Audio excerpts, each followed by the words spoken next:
Resuming debate, the honourable member for Thornhill. Thank you, Madam Speaker. First and foremost, our hearts and prayers are with the people of Ukraine, with those who have friends and family suffering, with those around the world standing and watching the bloodshed of the men, women, and children in a war zone paved by destruction of a malevolent dictator who knows no bounds to his carnage and unprovoked violence.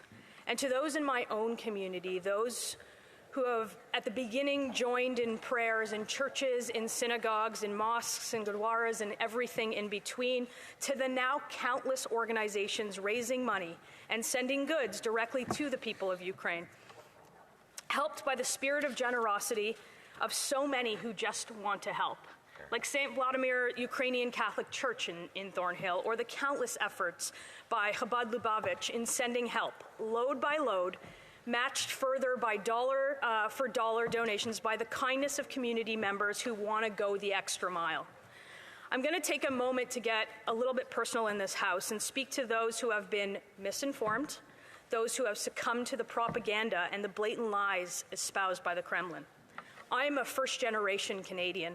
My parents arrived in Canada in 1974 from Odessa, Jewish refugees who left the oppression of the former Soviet Union.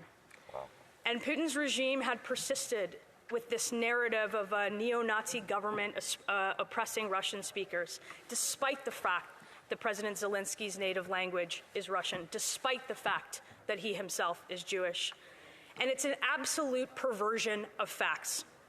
This country has a democracy, it has freedom of speech, it has freedom of religion. In the face of that propaganda, I want to acknowledge those specifically in my community and all over the world who have demonstrated a remarkable courage. The tens of thousands of Russians in cities within Russia, within our own country, within the world that took to the streets to express their outrage, facing threats of harms, hundreds of them arrested for their bravery to speak out. Mr. Speaker, there is great concern in my own community from those who condemn these actions, Russian speakers themselves, those who have roots in Russia, and those who stand with the Ukrainian people. This is Putin's war. This is Putin's ongoing invasion of Ukraine, a free and democratic country. The attack on Ukraine, ordered by Putin, is the first European war since the Second World War that is a serious violation of international law and on humanity. This attack threatens not only Ukraine, its people, its many diaspora communities, but, Mr. Speaker, it also threatens Canada. Our own security has always been tied to that of Europe. 100,000, that's the number. That's the number of Canadians who paid the ultimate price in the two wars in Europe. And while we've enjoyed the longest period of relative peace and prosperity since that Second Great War, a peaceful world is one that we played a role in establishing. Madam Speaker, Vladimir Putin's evils know no bounds, and silence in the face of evil becomes its accomplice, and it ends up becoming evil itself. And remaining silent is a betrayal of our conscience and our values, and ultimately it is a betrayal of our own freedom as well as our safety and security. And while I support the actions taken to date by the Government of Canada, more needs to be done. Because we will one day be asked, during this dark chapter in history, did we do everything that we can do? Could Canada have done more? I think today the answer is yes. Madam Speaker, the government should expel the Russian ambassador. The government should direct the CRTC to terminate the licenses of state broadcasters that spread disinformation and propaganda. Russia Today, RT, should be removed from our airways as other authoritarian state broadcasters operating here. The government should also make every effort to seek the removal of Russia from organizations like the G20, like we did from the G8 the last time this happened. As you would have heard from my colleagues in this House, I will add my voice to theirs and say this: an immediate implementation of visa-free travel for Ukrainians wanting to come to Canada. And I know that steps have been taken, but our EU partners have already done this. And while I support the measures announced to date by the Government of Canada, I also understand that they are not going to stop the invasion in Ukraine. However, we must one day be able to say that we've done everything that we can. And the fact remains, again, today we can do more. Many in this House will say that some of what I'm about to say discounts the situation faced by the Ukrainian people fighting to defend their nation. This is, the now over 1 million displaced Ukrainians, about the women sheltering children from unspeakable harms, about the tragedy unfolding in real times of so many who feel helpless in their ability to change the trajectory of evil. But I believe that it is in our interest and in the interest of democracy in Europe and for the security of our own country that we must explore every option to do more in the face of what we are seeing. We know that the Arctic is one of Russia's strategic priorities. We've seen it through their actions and we've seen it through their commitments. We share that border.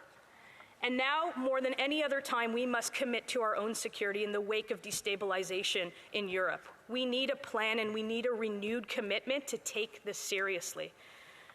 We need to think longer term about defending the Canadian Arctic and our sovereignty. We need a plan on purchasing F-35 jets. We need a plan to modernize NORAD's early warning system. We need a plan to fix our national shipbuilding program. We need a plan of joining ballistic missile defense, and we need a plan for closer cooperation with our Scandinavian allies and, of course, the Americans. We've committed to that before, and we need to commit to it again today. Madam Speaker, our nation's defense strategy is as important as our nation's energy policy, and I'm glad the members opposite realize that the two are linked. Canadians know that energy is vital to our lives, and we are learning every day that it's more and more vital to our security. I'm not the one who said this. The European Union said this. Our partners abroad have said this. We have witnessed over the last 6 years that this government and its green energy policies contribute to seeing Canada's oil and gas sector destroyed. And its contributions to increasing our reliance on foreign oil from countries with abysmal human rights records, overrun with despots and dictators that function without impunity, is clear. Canada is the 5th largest natural gas producer in the world. And with the stark reality, we can't get gas to Europe.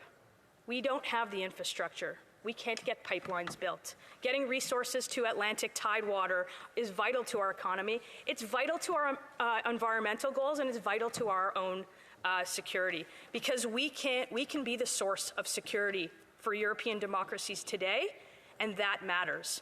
Madam Speaker, Russia supplies 40% of Europe's natural gas, and it uses this to intimidate Europe and intimidate Ukraine.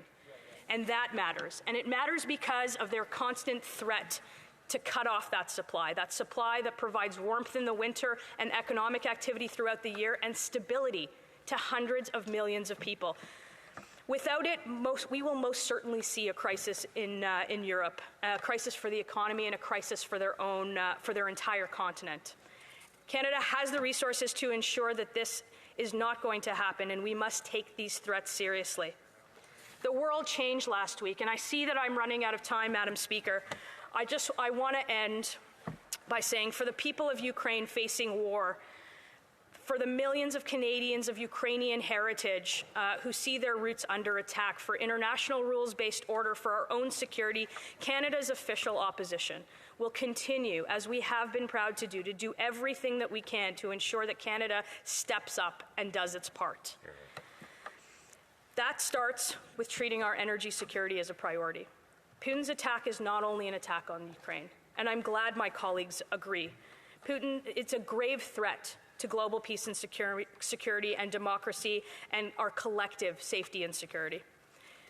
The government has said so themselves, and I'm grateful again for that. And while the world witnesses the bravery of the Ukrainian people, citizens fighting for their lives, for their country, the bravery of a president leading from the front, we too must remember that they are not fighting only for themselves. They fight for all of us, and our support must go beyond what we have seen today. Our support must withstand the test of tomorrow. Madam Speaker, I hope that members of this House support our motion today so that one day we will be able to say, as a country, that we did everything we can.